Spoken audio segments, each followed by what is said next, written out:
Siempre te sorprendes ante el territorio que vas a recorrer. Por muchas lecturas, por muchas imágenes revisadas, la realidad supera casi siempre todas las imaginaciones. Y la Sierra de Aracena, que forma el Parque Natural junto con la comarca de los Picos de Aroche, es una zona que te emociona y estremece desde el instante mismo en que entras en sus límites.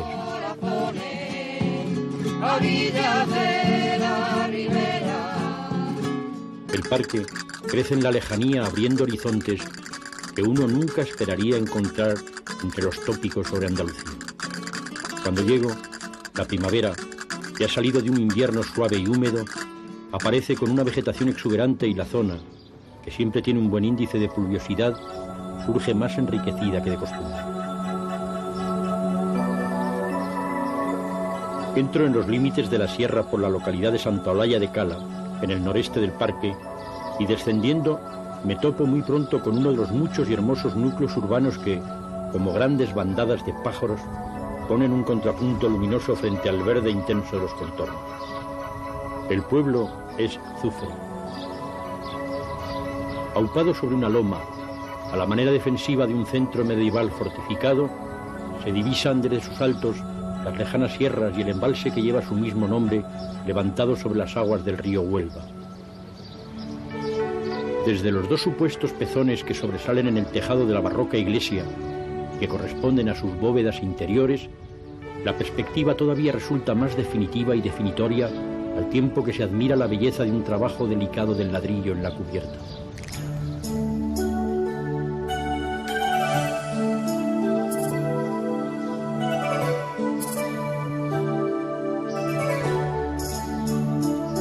Cuando te internas por sus calles, descubres cómo dos concepciones urbanas se entremezclan en esta zona: el serrano, sólido e interiorizado, y la filigrana del aire ribereño de la Andalucía del sur.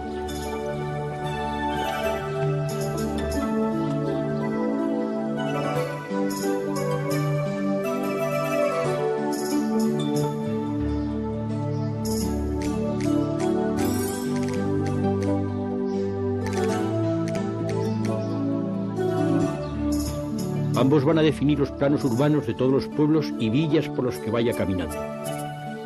De vez en vez, el aire sobrio de la arquitectura castellana se aupa en edificios señoriales y hoy centros de la administración local, como el ayuntamiento. Paseo por sus calles, limpias y perfectamente empedradas, y surge algo que me irá admirando a lo largo de mi camino por la sierra: el silencio. Son lugares que durante años han estado olvidados por los grandes núcleos de decisiones políticas y económicas, y la paz del aire todavía está presente en los lindes del territorio.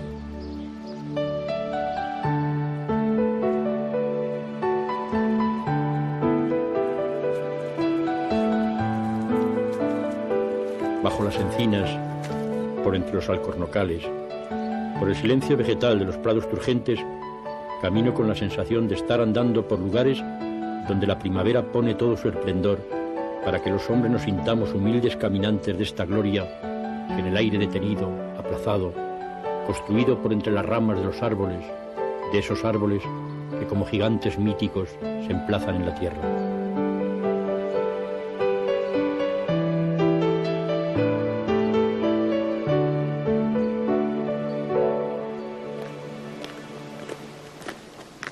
De carretera, al tiempo que el calorcillo del sol se agradece, me sorprende, metida dentro de los límites de un gran latifundio, un resto de pared que un cartelito anuncia como un trozo del muro de Berlín.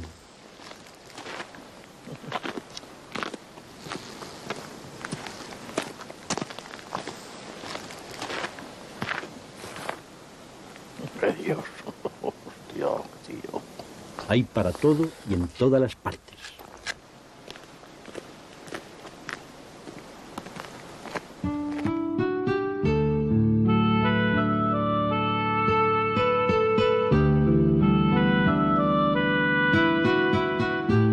Me dirijo hacia un lugar conocido como el Carril del Búho, donde me ha citado un viejo conocido, Félix Soto, gerente del parque y enamorado de este territorio totalmente. Con él espero conocer los elementos básicos de este parque natural. Félix, ¿cuál es la situación exacta del Parque Natural de Sierra de Aracena y Picos de Aroche? Pues la situación exacta es el norte de la provincia de Huelva, Los límites son toda la frontera con Portugal, el límite con la provincia de Badajoz y con Sevilla, y luego en la parte sur alguna carretera y el río Chanza. ¿Y cuántas hectáreas comprende? Pues tiene unas 200.000 hectáreas. La principal vegetación es la encina, la dehesa de encina, en muchos casos alternada entre encina de alcornoque, quejío y encina. En total, sobre unas 100.000 hectáreas son de quercinia, de encina. ¿Y animales? ¿Qué animales se dan aquí? Pues animales, principalmente el cerdo ibérico, la vaca, la cabra, que la cabra aprovecha lo que es monte bajo y los terrenos que son de pastoreo. ¿Y cuándo se convierte esto en parque natural? Pues esto se convierte en parque natural con la ley 289 de la Junta de Andalucía en el año 89, en julio del 89 exactamente. ¿Y habéis tenido muchos problemas con los habitantes de la comarca o no? Pues no, porque en principio se hizo una información previa y se le preguntaba a la gente y se le iba explicando los beneficios que se podían tener como parque natural. Y después de esa apreciación, cuando ya han ido discurriendo los años, después de estos 8 años, pues la gente se da cuenta de que efectivamente tiene más atractivo turístico, una zona que se declara parque natural, es una forma mejor de poder conservar todo lo que se refiere a paisaje, lo que se refiere a monumentos arqueológicos, incluso al patrimonio de los mismos pueblos.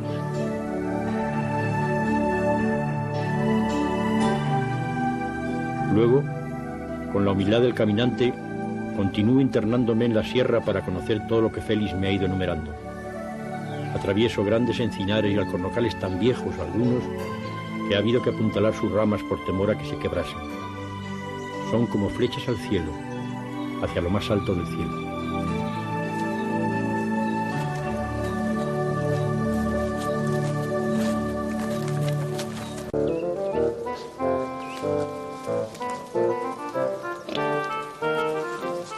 Por el contrario, el cerdo ibérico es como un canto a la tierra. Hociquea el prado, caminan con su poderío en pequeñas manadas, mientras los pastores varean las bellotas con sus largas pértigas.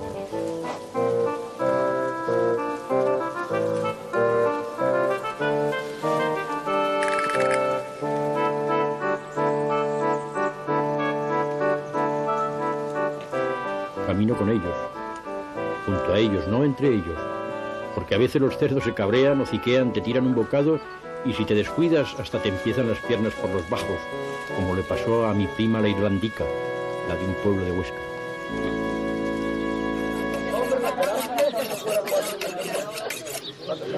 Y mientras vas pensando en la hermosura de lo que de ellos se saca, de golpe te topas con un cortijo donde de buena mañana andan preparando una matanza al modo tradicional con el rito de fiesta que ésta lleva consigo. Te invitan y tú, que siempre estás dispuesto a aumentar un poco tu colesterol cotidiano, aceptas.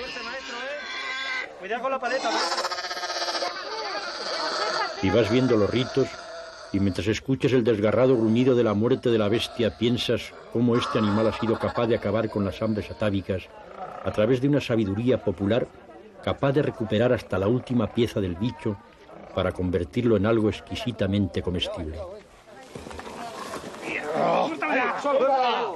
Venga, fregando la mesa para picar. ¿En qué mesa van a picar? Por otro, ¿verdad?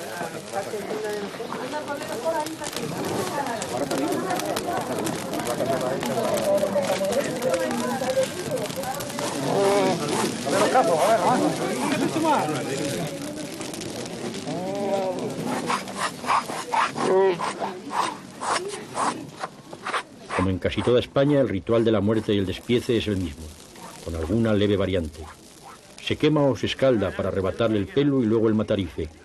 Como un perfecto anatomista, va librando las distintas partes del animal. Espérate que yo te suba. Allí me voy a poner.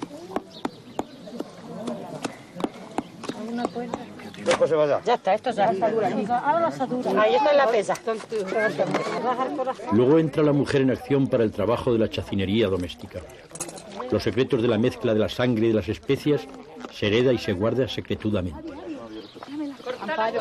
Menos que pica la costilla. Venga, esa costilla viene acá, Kiko. Y esa caña de lomo.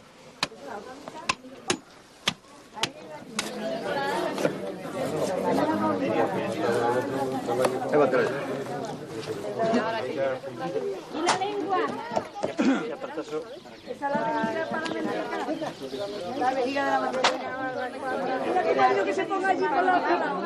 De sus manos van a ir saliendo los chorizos, las longanizas, las morcillas y otras delicatessen a lo hispano. Ya, ahora. Sácala ahora. Toma, Carmen. Ahora tira. ¿Hasta la vas? Venga, otra. Toma otra.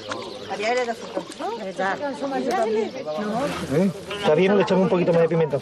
Un poquito más, pero muy poco, ¿eh? Un poquito, que tiene un buen color, ¿eh? ¿Está bien, papá? Cuando cuelgan las piezas más nobles del animal, a uno se le remueven las tripas y espera que el rito de buenas chuletas del cerdo a la brasa se inicie para darle tranquilidad a un estómago acelerado, más por la imaginación que por la realidad.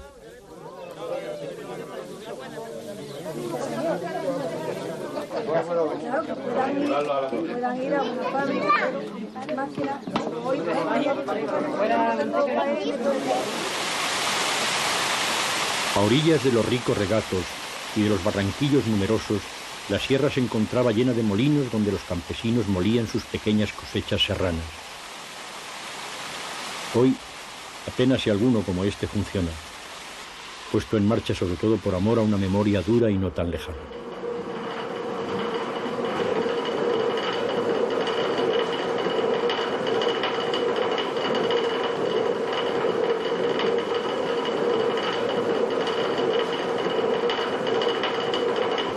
En este barranco había 14 molinos y moliendo no había nada más que 4 cuando la guerra.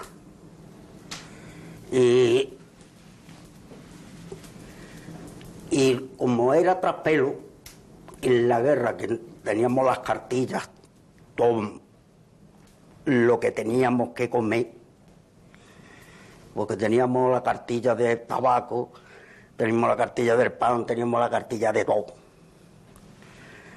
Pues resulta de que era todo un puro traspelo y no podía usted comer el pan que usted necesitaba, ni nada de lo que usted necesitaba.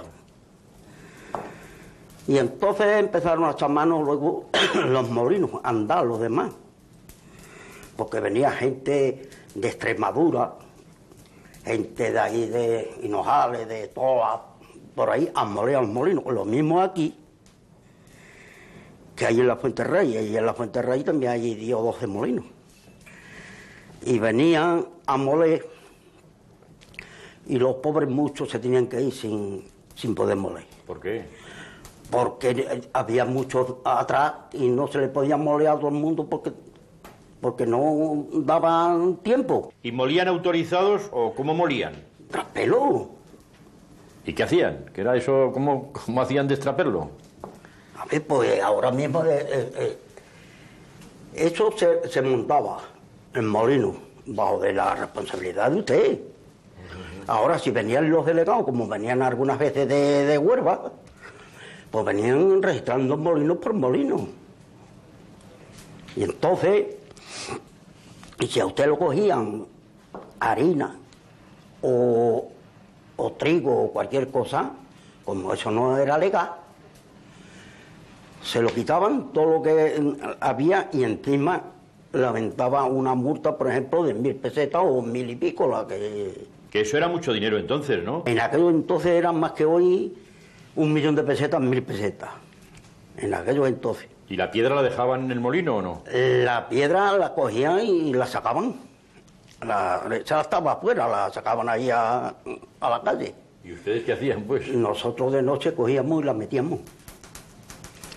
La metíamos y a moler de noche. Y de día cogíamos y la sacábamos donde ellos la habían puesto y la dejábamos allí para si venían de día. Y bueno, y todo el polvo y todo lo que salía de la harina, ¿qué pasaba? Eso lo limpiábamos todo con agua, porque la harina ahora mismo coge usted con agua y de momento negrea. Ahí parecía que no había Porque la primera vez que vinieron y empezaron a precintarlo, y ponían, entre piedra y piedra, ponían un papel pegado. Pero como la hambre era tan mala y eso, la misma Guardia Civil nos daba a nosotros precintos. Y ellos se llevaban sus kilos de harina, se los llevaban a los panaderos y ellos comían y nosotros nos dejaban y así era. O sea que les daban precintos a cambio de harina. Pero eso era muy delicado, eso no se podía decir que ellos... Sí. Que la Guardia Civil nos daba precintos ni nada de eso. ¿Ha cambiado mucho la sierra desde entonces? Las sierras han cambiado para peor, porque antes se trabajaba doble de lo que se trabaja ahora. Las sierras antes aquí estaban todas administradas al mínimo. Es decir, no había ni una mata, andiquiera que había un cacho de sierra y había matas, se arrancaba y se sembraba trigo, se sembraba luego chocho, se sembraba avena, se sembraba lo que fuera. Y hoy están todas las tierras aquí, todas abandonadas. ¿Usted la ve peor ahora que antes? ¿O? Yo veo la producción doble peor aquí. Pero el nivel de vida es mucho mejor ahora. Porque entra de otro lado. ¿Y de qué lado entra? Hombre, pues aquí entra de Sevilla, de Huelva y de todos lados entra aquí. Y antes, nosotros los hortelanos y todo aquí, era raro el hortelano que no cogía 14 o 15 mil kilos de pelo. Había alguno que cogía hasta 100.000 kilos de pelo. En cada casa ahí en Santa Lucía había un camión Puerto Santo cargando pero y nueces y cosas de esas para llevárselo. Y ahora, al revés, ahora viene de allí para acá. Ya no se come de la sierra, ahora se come de los beneficios que da el Estado, y se van a este lado y al otro a trabajar y ganan mucho más que trabajando en lo suyo, porque eso está visto aquí. Al molinero, desde luego, el PER no le parece una buena salida a la vida de la sierra. Y uno piensa si no tiene razón al ver la riqueza de las tierras, su fertilidad, la producción de animales que crecen en ellas, de ellas y sobre ellas. Cabras serranas, blanca y loca, que come de todo y arrebata todo.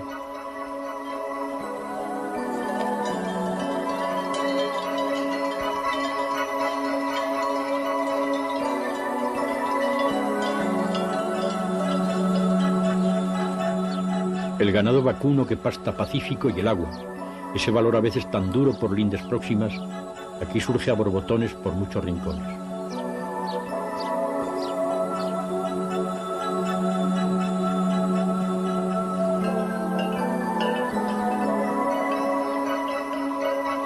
Claro que uno que es de fuera no piensa que muchas de estas tierras, de estas extensas dehesas, están en muy pocas manos.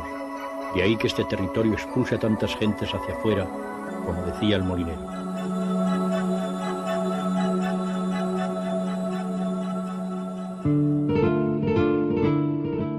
Y China, poquito a poquito, desembocó en la capital de la sierra, Aracena.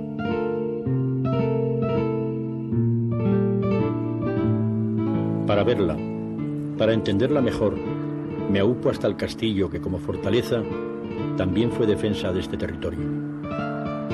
Desde allí veo las calles, una pequeña iglesita, la descomunal iglesia ampliada a lo loco por un director general de Bellas Artes natural de la villa, y por el camino desciendo hacia la hermosa, blanca y serrana localidad, con sus balcones y rejas floreadas, y desemboco al fin en el centro de Aracena, en la plaza de Doña Elvira.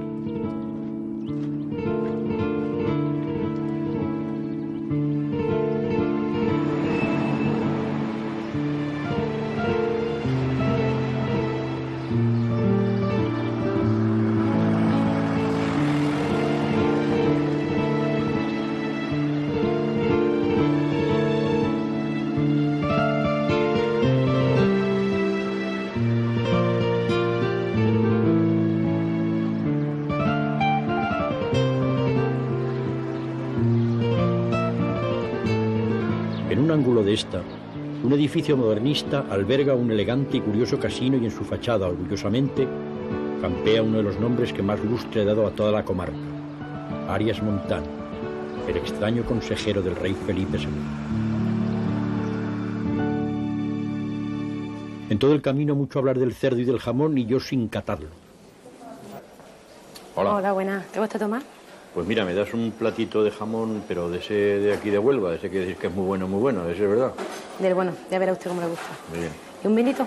Sí, un vino tinto, dame un vino tinto. ¿Eh? De acuerdo. Gracias. Dicen que para que el jamón sepa bien hay que cortarlo bien.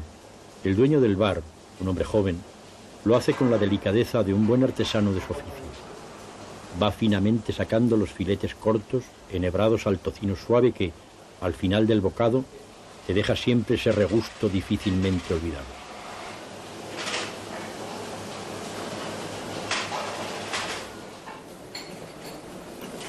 Y un platito de jamón. Desde el de verdad. De verdad. Que la aproveche. Muchas gracias.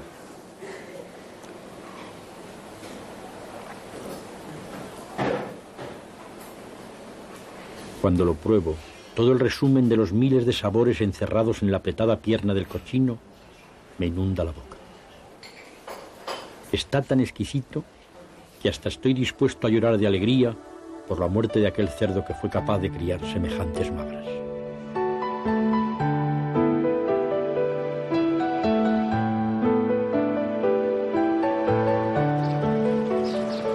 Vuelvo a las calles de Aracena, limpias, perfectamente urbanizadas, quizás porque por aquí pasaban sus veranos unos familiares de la Casa Real y había que guardarles las cosas tal como la historia las había ido dejando.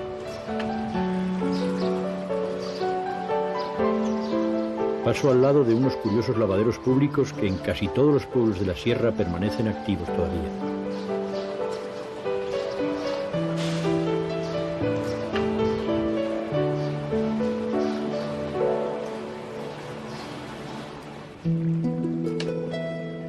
Tomando la calle que lleva a la entrada de la gruta, me sorprendo en el paseo ante una interesante muestra de esculturas al aire libre que cincelan el aire soleado de la mañana con sus volúmenes caprichosos contra las encaladas paredes de las casas que cercan la pequeña avenida.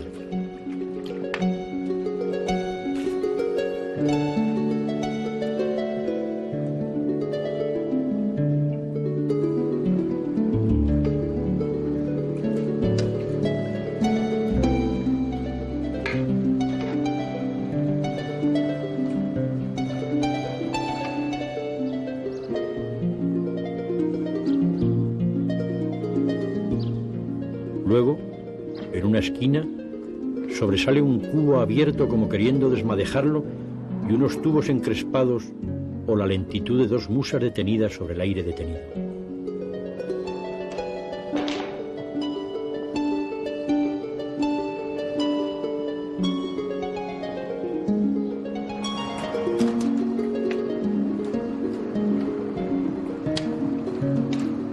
Con estos pensamientos me acerco hacia la entrada de la joya de la villa, la Gruta de las Maravillas.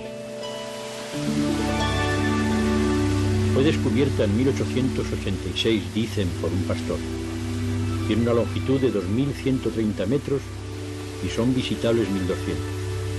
Pero el misterio y las sugerencias están por encima de los fríos y escuetos datos del folleto informativo. Las calizas se desparraman por los techos como hojas que reivindican la soledad, como esperanzas de un aire libre soterrado bajo las bóvedas murmurantes de ese lento y permanente goteo sobre las aguas detenidas.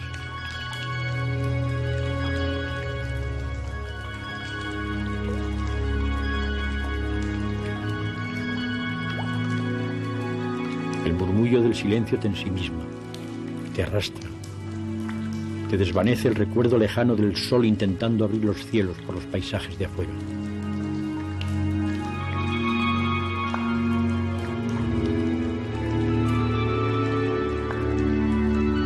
Aquí todo está como evanescente, como queriendo huir de las rotundas formas de la roca. Crecen las perspectivas desde el suelo intentando romper la longitud del techo, pero todo se queda en el intento.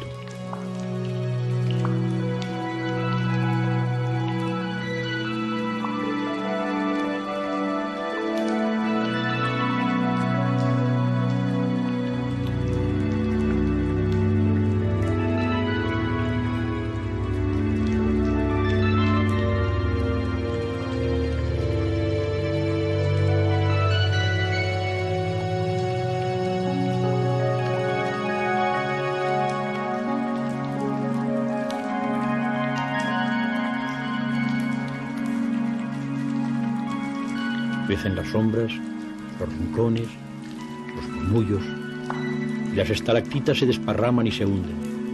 Es un pétreo sueño que camina a tu lado.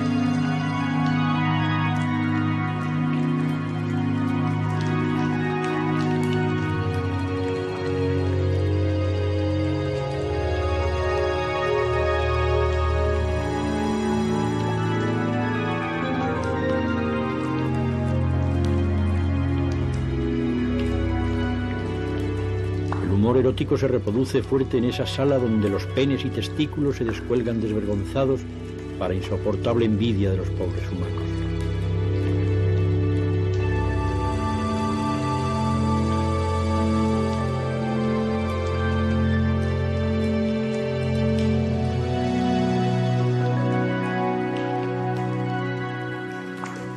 A veces, en algunas salas todo se trunca, se desvanece. Es como una hecatombe que intentase poner en orden su desorden, y las aguas reflejan mientras tanto en sus fondos la increíble sensación de la libertad que necesitas.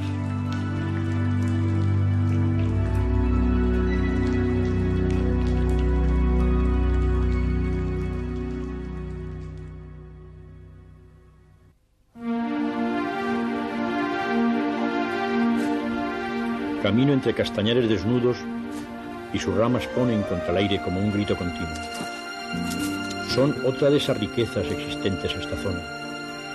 Como riqueza incuestionable, son la increíble variedad de setas que me aseguran hay por los largos y densos vericuetos de esta sierra y que, en compañía de unos amigos, voy a intentar descubrir, aunque el servidor sea de lo más obtuso para encontrar casi nada en el monte.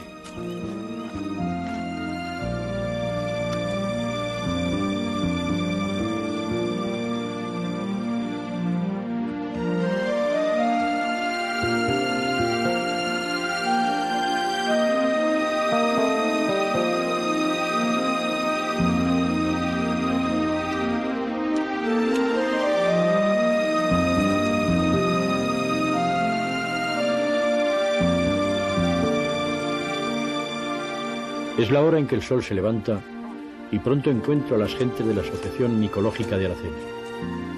Como pardillo, les acompaño con el asombro de un paleto en esa materia. Luis, ¿a qué se debe la riqueza y variedad micológica de la Sierra de Aracena? Bueno, hay varios factores. Hay un factor muy importante que es la climatología. Nos encontramos en una zona que llueve muchísimo, llueve casi más que en Galicia. Viene a llover una media en 25 años, sobrepasan los 1.000 litros, 1.100, 1.125 litros, distribuidos además en los periodos claves para la fructificación de las setas, como son la primavera y el otoño. Esto va unido a una riqueza en vegetación muy importante. Tenemos bosques de encina como este que tenemos aquí, tenemos bosques de castaños, tenemos alcornoques, tenemos bosques de ribera. En fin, tenemos una variedad muy grande de plantas asociadas a las cuales crecen las setas. ¿Qué variedad de setas se dan aquí en la comarca? Dos setas fundamentalmente buenas comestibles. Unas son, nosotros aquí llamamos tentullos. Tentullos son, en nombre científico son boletus, los porcini italianos. Y luego tenemos en primavera, en la que nos encontramos, tenemos una seta que para nosotros es muy emblemática, llamamos gurumelo. El nombre científico es Amanita ponderosa, y quiere decir de buen sabor, y es una seta para nosotros muy querida porque se da exclusivamente en el suroeste de la península ibérica y en el norte de Marruecos. Es desconocida completamente en el resto de Europa. La apreciamos mucho, es un comestible excelente y además pues requiere unas condiciones especiales para su recolecta, porque es una seta semienterrada, crece semienterrada, y hay que tener unas dotes de observación, una habilidad y un aprendizaje interesante porque cualquiera no puede no puedes buscar los grumelos, ¿sabes? Pues no los encuentras, no los ves. Todos los lunes del año os reunís en la sociedad. ¿Qué tipo de actividades hacéis ahí en esta sociedad? Bueno, fundamentalmente nosotros todos los lunes celebramos lo que llamamos los lunes micológicos. Nos reunimos el lunes a partir de las 9 de la noche o así, cuando ya la gente ha terminado. Llevamos las recolectas del fin de semana. Normalmente la gente sale al campo el sábado, el domingo. Lo que hemos recolectado lo llevamos a la sociedad, montamos una pequeña exposición allí, discutimos, estudiamos, preparamos. Lo que se come lo cocinamos y no lo comemos. Y lo que no se come, pues lo estudiamos, lo tiramos. En algún caso, si tenemos alguna duda o consideramos alguna especie interesante, las secamos. ¿Las comercializáis? Bueno, nosotros como sociedad no nos dedicamos a eso, ¿no? Pues la sociedad no tiene ánimo de lucro, pero la gente en el pueblo, en todos los pueblos de la sierra, pues sí se dedican en temporada a recolectar setas y significa un ingreso muy importante, un ingreso complementario muy importante para muchas familias que están paradas o que están simplemente, salen un fin de semana, recogen la cena para ellos y el resto lo venden, ¿no? ¿Y tú podrías decirme qué cantidad de setas se exportan? Es muy difícil de decir eso porque el mercado es un poco subterráneo. Según qué especie se recolecte, unas van a Italia, otras van a Alemania, alguna cantidad pequeña va a Cataluña y la verdad es que es un mercado un poco subterráneo, ¿sabes? Como dice Luis, lo que se recoge se come. De golpe salen los condimentos sobre la mesa y todo el mundo se olvida de la ciencia micológica y nos hundimos en la micología culinaria. Hay de todo y para todo, de todos los gustos y de todas las formas, desde la tortilla de grumelos, la seta reina de la comarca, hasta el revuelto de boletus y pinchos de especies con nombres que uno no acaba de retener en la memoria, pero sí en el estómago satisfecho.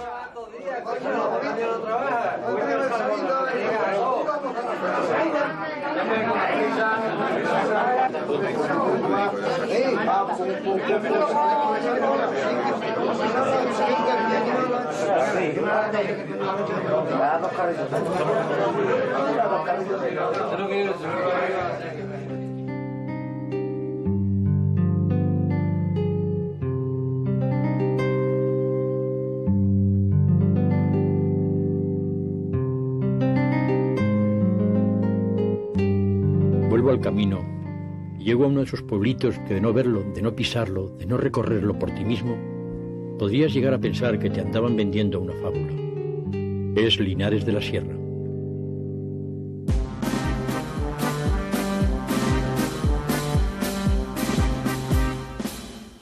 Su placita de toros, incrustada al lado de la iglesia y cobijada al frente por unos edificios y al otro lado abierta como calle de la localidad, mientras en un ángulo se levanta un graderío con burladero y todo.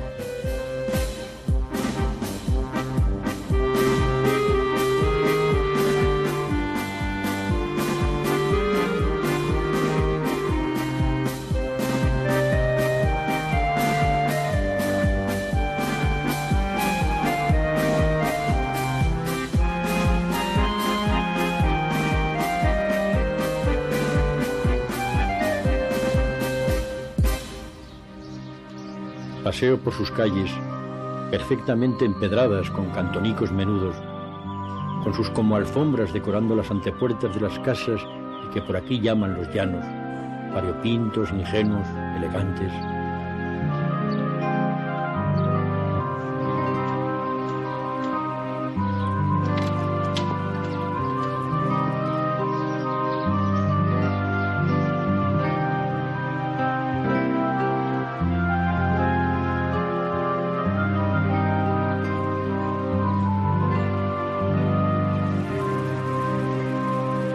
En el plano urbano sigue la estructura serrana en todo el caserío y en una de sus plazas un lavadero cobijando a varias mujeres en su trajín cotidiano.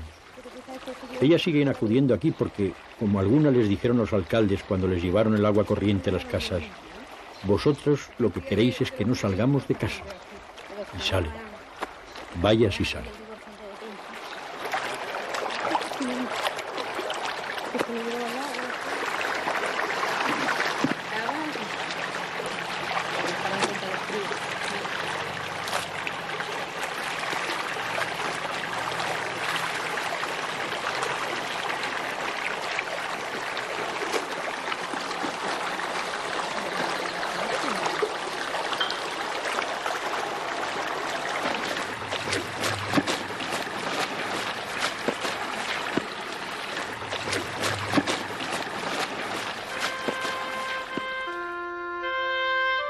Uno de los lugares emblemáticos de la sierra es la peña de Arias Montano, donde este ilustre hombre se retiró cuando las cosas y los asuntos se arriscaron en la corte del rey Felipe II. A punto de dirigir una nueva edición de la Biblia políglota en Amberes, consejero y un poco espía del rey para los asuntos de los Países Bajos, decidió, siendo de los alrededores y conociendo el lugar, retirarse a este apartado, increíble y hermoso rincón donde el mismo rey vino alguna vez a visitarlo.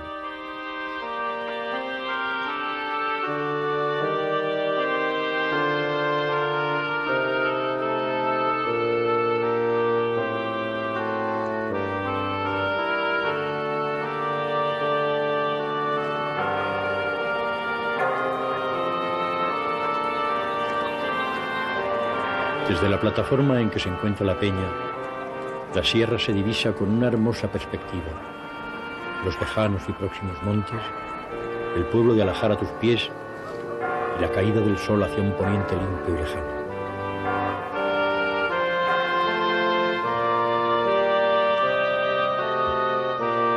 Cuando abandono el lugar, la figura de Arias Montano me atrae la memoria a tantos exiliados españoles, exteriores e interiores, cuyas pérdidas han dejado a veces huérfanos a generaciones enteras en el campo de todas las culturas.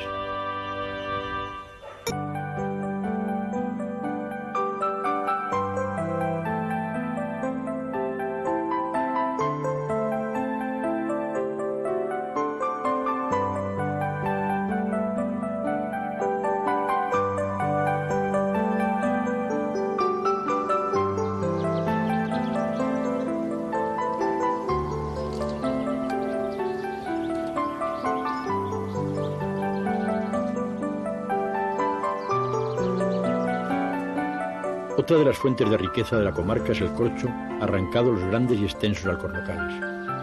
Curiosamente, cuando caminas por entre ellos, te resultan llamativas esas enormes heridas nacidas en las ramas y troncos de estos árboles. Se arranca el corcho y luego hay que esperar a que vuelva a cubrir la corteza, de nuevo lo desgarrado.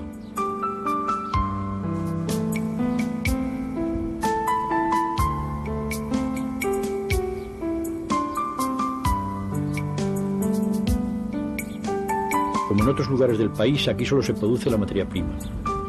La industria transformadora, aquella que podía dejar unos buenos salarios en la zona, se levanta en lugares bien apartados de esta comarca. En este caso parece que la mayoría de los grandes paquetes de corcho van a Portugal. Aquí solo nos quedamos con un pedacito para el Belén.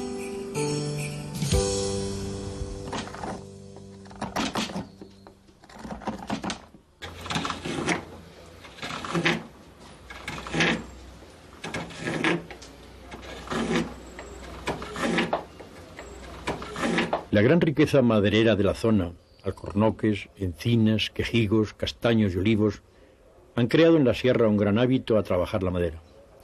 Muchas gentes, por pura diversión, se hacen sus pipas, sus bastones y pequeñas figuritas que van desde cruces diminutas para colocar en un colgante hasta grandes cuencos o cucharas y tenedores con rostros cáusticos y divertidos. En Castañuelo, un pueblín apartado y tranquilo, me topo con José, un jubilado que en su tallercillo, enfrentado a su huerto, cuya balsa guarda los palos de madera para que no se le rajen, trabaja al amor del sol de los primeros días calientes de esta primavera.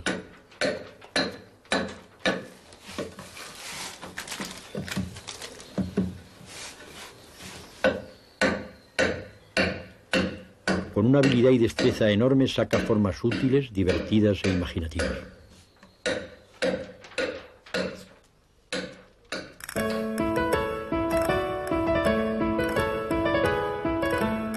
Caminando por la sierra uno no sabe muy bien por qué pueblos va a pasar y qué pueblos elegir, pero hay uno entre todos que te dejará, cuando lo visites, una memoria penetrante: al monasterio.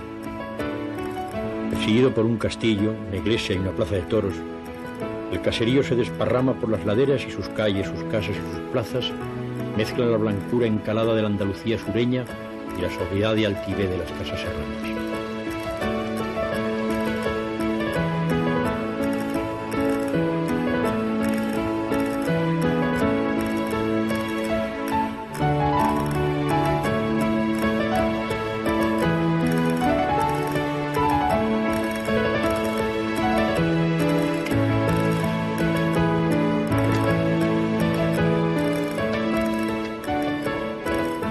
Desciendo hacia el castillo y bajo las piedras de este me encuentro una joya increíble, la pequeña y delicada mezquita.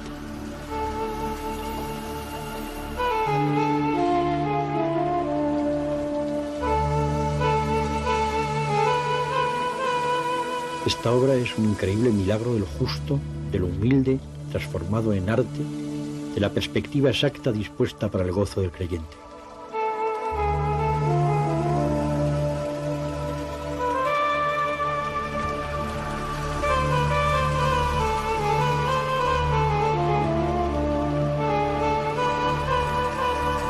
Fue construida en los bajos del castillo en el siglo X, en plena época califal.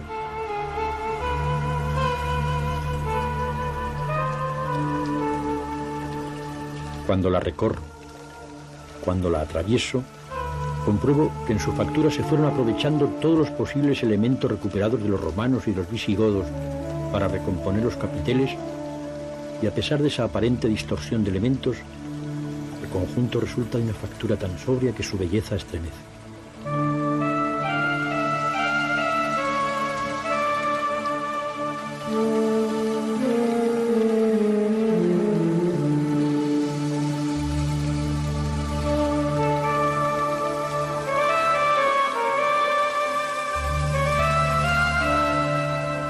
Escuchas paseando el agua de la fuente, el viento atravesando libre entre columnas, el increíble arte del humilde ladrillo como equilibrada armonía y el juego inquieto de los distintos capiteles que rememoran culturas aprovechadas para levantar este espectáculo visual contra silencio.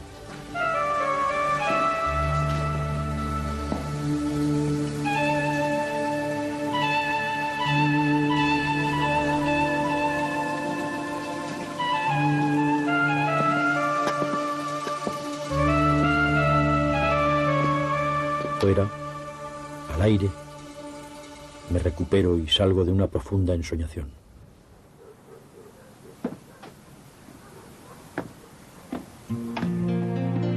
Buscando artesanos, gentes que todavía viven de oficios que parecen perdidos y olvidados, me dirijo hacia Aroche que, como muchos de los pueblos de por aquí, también tiene su plaza de toros en lo más alto de la localidad.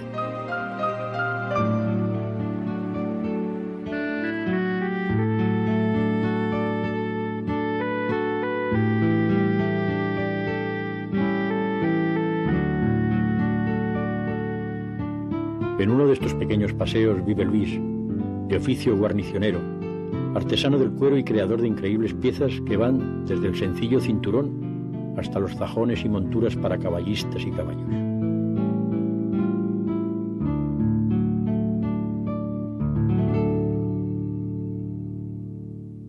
Luis, ¿de dónde le viene a usted el oficio de guarnicionero? El oficio guarnicionero era un negocio de mi abuelo, luego lo siguió mi padre. Y yo aprendí allí en mi casa, en un taller, donde yo aprendí el oficio. ¿Y eres muy pequeñito? Sí, yo empezaría con 10 años. A mí me gustaba mucho y cuando se iban la gente los domingos, cuando salían los obreros de mi casa, pues yo me cogía mis pedacitos de cuero y me ponía a trabajar, a hacer mis cositas, aunque me rendían mucho.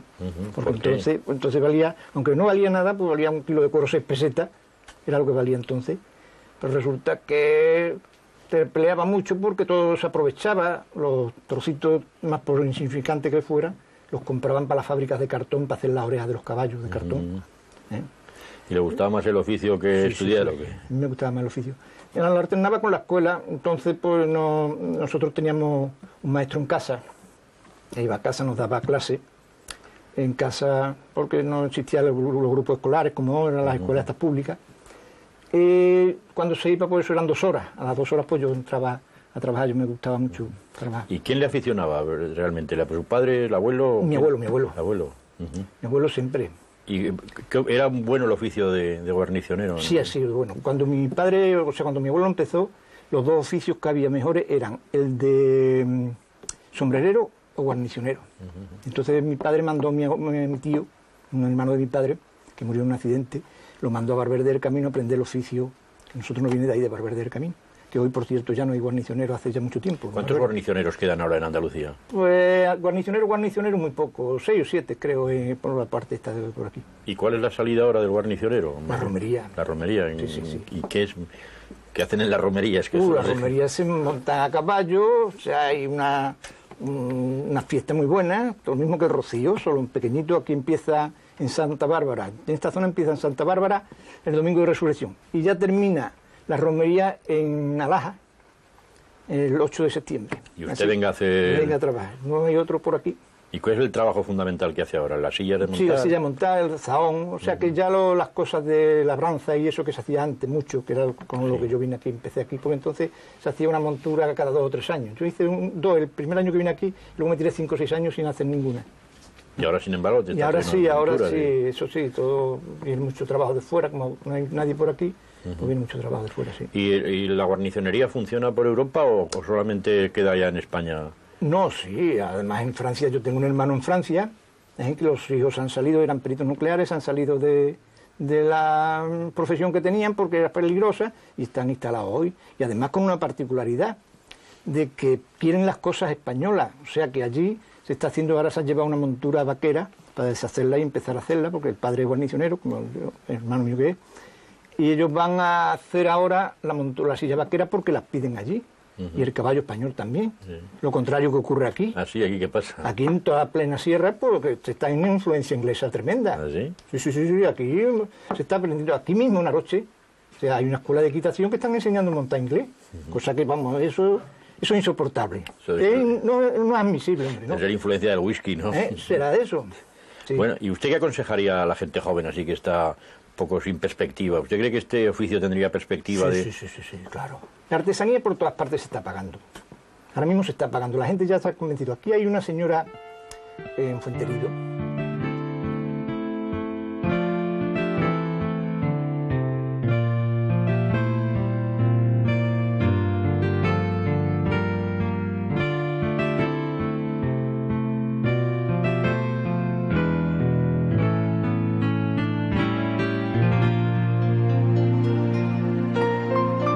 Es ahora por Cumbres Mayores, un pueblo fronterizo ya con Extremadura, por donde me pierdo en este esplendoroso y magnífico viaje.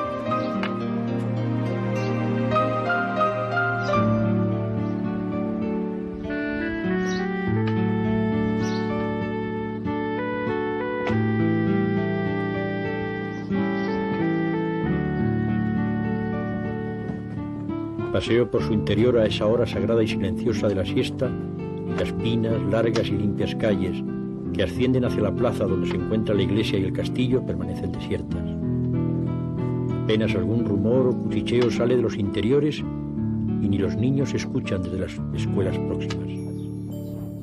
Todo es silencio, como si los vecinos se hubiesen retirado para que el viajero gozase en solitario de los secretos del pueblo.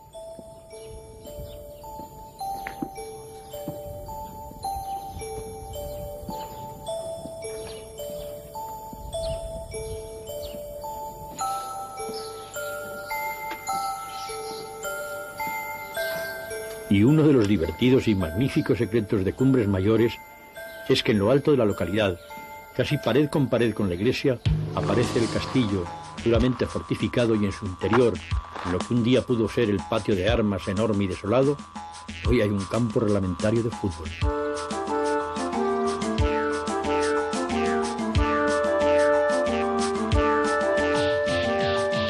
Sus luces para los entrenamientos nocturnos, sus vestuarios, su marcador, el asiento para los entrenadores y el graderío respaldado de almenas y más almenas. Mientras, la torre del homenaje vigilando por si los forasteros quieren llevarse a algún punto. Desde esa torre tan solo se lo llevarán de sutura. Como todos los pueblos de la comarca, también Cumbres Mayores se desparrama por las lomas hacia los cálidos horizontes del sur. Pero la gran riqueza de Cumbres Mayores está en la industria del cerdo. El pueblo cuenta con un buen matadero industrial y varias industrias dedicadas a la chacinería de este animal y a curar buenos jamones y mejores paletillos. Uno de los socios, Galván, amigo de otros días y caminos, me invita a visitar el matadero.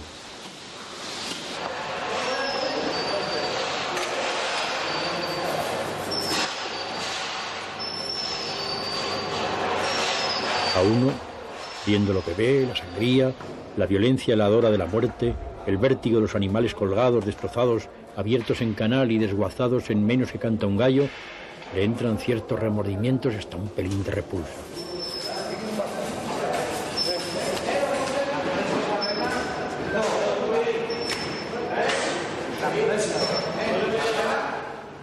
Hoy, Cumbres Mayores vive, como otros muchos pueblos de la comarca y algunos con nombre de denominación de origen, de la industria del cerdo. De un cerdo que produce un jamón al que los de esta zona quieren que se escriba con H, como Huelva.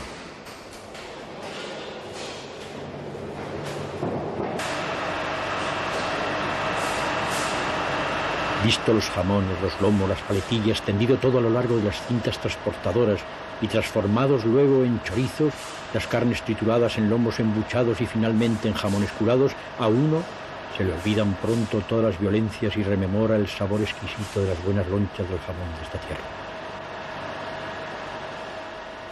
Sotero, ¿cuántas industrias del jamón hay aquí en Cumbres Mayores? En Cumbres Mayores en la actualidad hay 20 industrias, más un matadero que es donde nosotros producimos todos los sacrificios de aquí del pueblo. Y una vez que el cochino ha pasado por el matadero, ¿cuáles son las operaciones a continuación? Es decir... Bueno, digamos que el matadero cumple la primera fase, que es la del sacrificio y despiece, y a raíz de ahí, pues cada industria se lleva ya el cochino despiezado y pasa a su fabricación en la transformación. Jamones por un sitio, por letras por otro, tocinos por otro y carnes por otro. Y ahí es donde en realidad empieza la transformación del cerdo, ¿no? ¿Y todos los jamones que tratéis aquí son de cochino ibérico? Bueno, eso sí, esa pregunta es buena, porque todos los jamones que tratamos aquí son de cochino ibérico, pero eso no quiere decir que todos los jamones que tratamos aquí sean cochinos de bellota, que es muy diferente. Sí. Ibérico, por supuesto, cerdo ibérico, en la zona donde nos encontramos, pureza total. Pero bueno, la bellota va, el cochino aquel que engorda desde octubre a diciembre, y se sacrifica en enero, febrero y hasta marzo. Todo lo demás no es bellota. ¿Y cuáles son las características del jamón de aquí? Es decir, ¿tú cómo definirías tu jamón? Bueno, pues yo definiría el jamón de la Sierra de Huelva. Es una de las zonas, de las últimas zonas, pienso yo, donde todavía se está manteniendo la pureza del cerdo ibérico. El cerdo ibérico puro, ¿no? Hay otras zonas donde sí se manipula el jamón del cerdo ibérico, pero ya con una serie de cruzados con el Duró, cruzados con el Jersey, ¿no? Cocinos de raza inglesa, donde ya no mantienen la pureza del cerdo ibérico. ¿Qué le pasa al cerdo ibérico? Pues el cerdo ibérico tiene un componente graso mucho más alto que cualquier tipo de cochino de cruce, y entonces, al ser mucho más graso, la filtración en la carne de la grasa es mucho mayor. ¿Qué pasa con eso? Una vez que el cochino suda aquí en la sierra, el bouquet es mucho mejor. Y entonces nosotros vamos buscando el jamón de la Sierra de Huelva, un jamón con sabor. ¿Con qué sabor? Un jamón totalmente diferente a cualquier jamón ibérico de bellota que nos podamos poner de cualquier zona. Para salir del territorio, para abandonar el camino, me acerco al pueblo más retirado de la sierra, justo al lado de la raya de Portugal, Encinasola. Qué hermoso nombre. Donde me hablan de que el folclore nada tiene que ver con el de la provincia y sí se parece más a los bailes gallegos, zamoranos, salmantinos o portugueses. Es decir, la línea justa de las repoblaciones de la Edad Media. Por ti mi ternura crece, por ti muero, por ti vivo.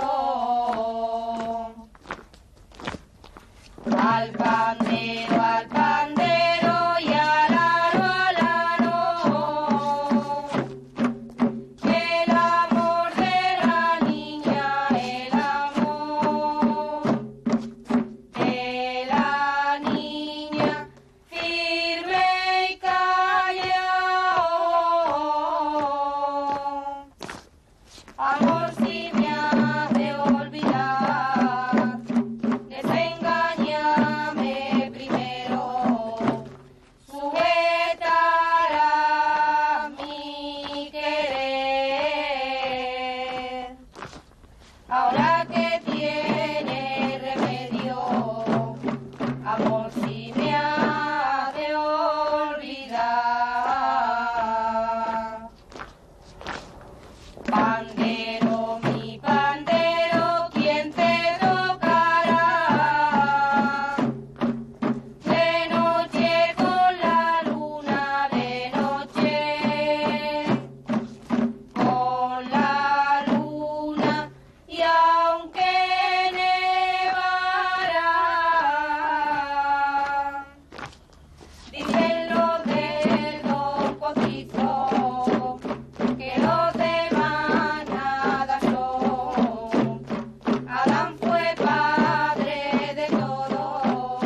viendo a estas mujeres con su dance, me voy de esta comarca con la imagen de Félix Soto, para quien la vida resulta tan luminosa como la tarde luminosa en Encinasola.